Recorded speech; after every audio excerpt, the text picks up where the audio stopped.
Morning students. आज हम फिर से ऑफलाइन क्लासेस बंद करके ऑनलाइन क्लासेस शुरू करने जा रहे हैं।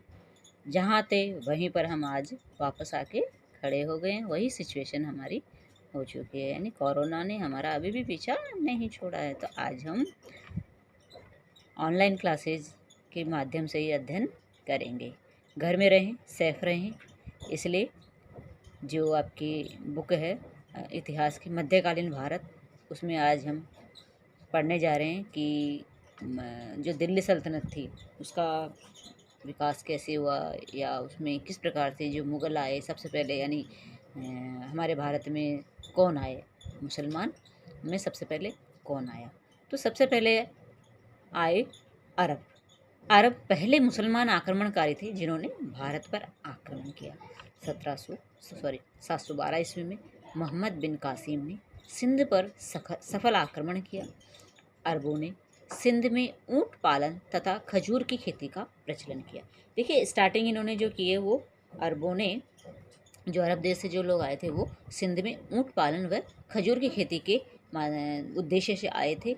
अर्थात मोहम्मद बिन कासिम ने सिंध वासियों से जजिया नामक कर की पहली बार वसूली की।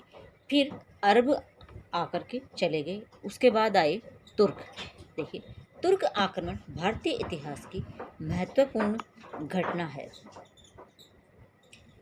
इन आक्रमणों ने अपने व्यापक प्रभाव से सामाजिक, राजनीतिक, आर्थिक एवं धार्मिक क्षेत्रों में अनेक परिवर्तनों को जन्म दिया। अब है अल्पतगीन का पुत्र सुबुक्तगीन प्रथम तुर्की शासक था। अब तुर्क का जो प्रथम शासक था वो कौन था? अल्पतगीन का पुत्र सुबुक्तगीन प्रथम, जिसने भारत पर आक्रमण किया। सबसे पहले आक्रमण तुर्कों ने ही किया। अब जो अरबी आए वो तो आए थे एक व्यापार के माध्यम से, ठीक है, लेकिन जो तुर्क आए इन्होंने सबसे पहले आक्रमण किसने किया था हमारे भारत में? तुर्कों ने किया था। अब उसने हिंदू शाही शासक जयपाल के राज्य पर आक्रमण कर, अब हिंदू शाही शासक जयपाल के राज्य पर जो सुबुक्तगीन था उसने भारत में किसके ऊपर आक्रमण किया था? हिंदू शाही शासक जयपाल के राज्य पर आक्रमण कर उसे पराजित किया। और महमूद गजनवी ने 1009 ईस्वी से 1027 ईस्वी के बीच भारत पर कितने बार आक्रमण किए?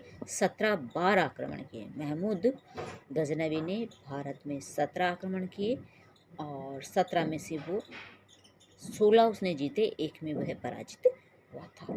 फिर महमूद का उद्देश्य भारत में इस्लाम धर्म का प्रचार नहीं बल्कि धन लूटना था। महमूद का सर्वाधिक उल्लेखनीय आक्रमण सोमनाथ या सोमेश्वर मंदिर पर था। महमूद के दरबार में अलबरूनी, फिरदौसी तथा उत्पी आदि विद्वान थे।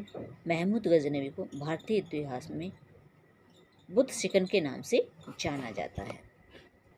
फिर है गौरी वंश, यानी मोहम्मद गौरी आए यहाँ पे, हमारे यहाँ पे आकर जब उसने आक्रमण किया तो उसको हम गौरी वंश के नाम से जानते हैं। देखिए, 12वीं शताब्दी के मध्य में गौरी वंश का उदय हुआ। मोहम्मद गौरी का प्रथम आक्रमण 1175 ईस्वी में मुल्तान पर हुआ।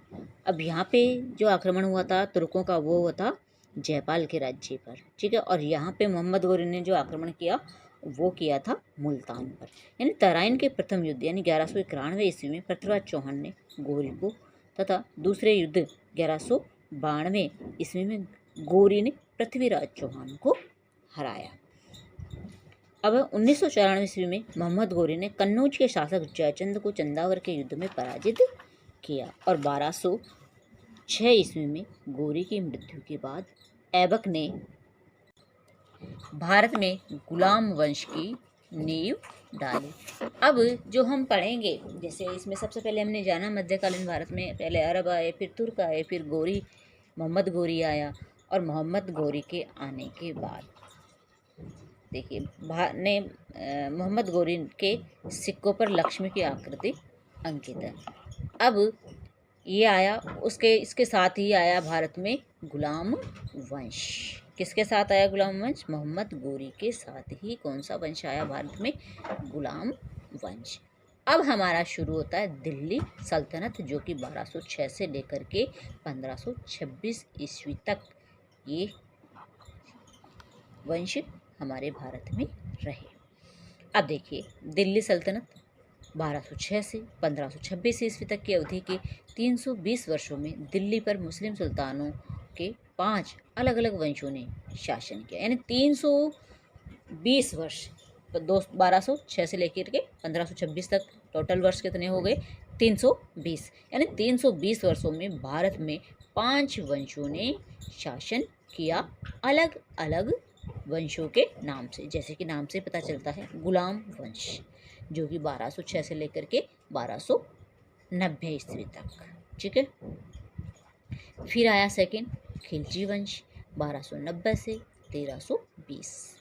तुगलक वंश 1220 ईस्वी से 1414 ईस्वी तक। और फिर आया शैयद वंश, यानी 1414 ईस्वी से 1451 ईस्वी। और पांचवा वंश जो रहा वो है लोधी वंश, 1451 ईस्वी से 1526 ईस्वी तक।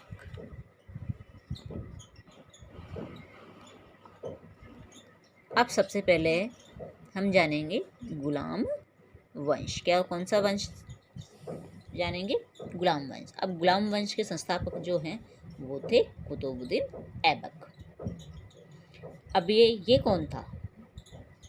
ये भी एक गोरी का ही गुलाम था। मोहम्मद गोरी का गुलाम कौन था? कुतुबुद्दीन ऐबक। और गुलाम वंश की जो संस्थापक थी या स्थापना जो की वो थी, उन्होंने किसने की? कुतुबुद्दीन ऐबक ने। ऐबक को भारत में तुर्की राज्य का संस्थापक माना जाता है। वह गोरी का गुलाम था। यहाँ पे कुछ ऐसा ही है, उसने उसको गुलाम रखा, उसने उसको गुलाम रखा, सब एक दूसरे को गुलाम रखते थे। यानी इसलिए इस वंश का ही नाम क्या था? गुलाम वंश। यानी जब वो उसके गुलामी से मुक्त होते, वह शासक चला जाता, दूसरा आता और वो उसका संस्थापक बन जाता। तो इस प्रकार से इस वंश का नाम ही क्या हो गया? गुलाम वंश। और ये जो कुतुबुद्दीन ऐबक था वो किसका गुलाम था? गोरी का, जिसे 1208 ईस्वी में दास्ता से मुक्ति मिली। अब देखिए, इसे 1208 ईस्वी में दास्ता से मुक्ति मिली। ऐबक ने सदैव लाहौर से ही शासन का संचालन किया तथा लाहौर ही उसकी राजधानी थी। उसकी असीम उदारता के कारण उसे लाख बख्श कहा गया। अब जैसे छोटा क्वेश्चन आ जाता है कि लाख बख्श की उपाधि किसे दी गई है, तो क्या आएगा? कुतुबुद्दीन ऐबक।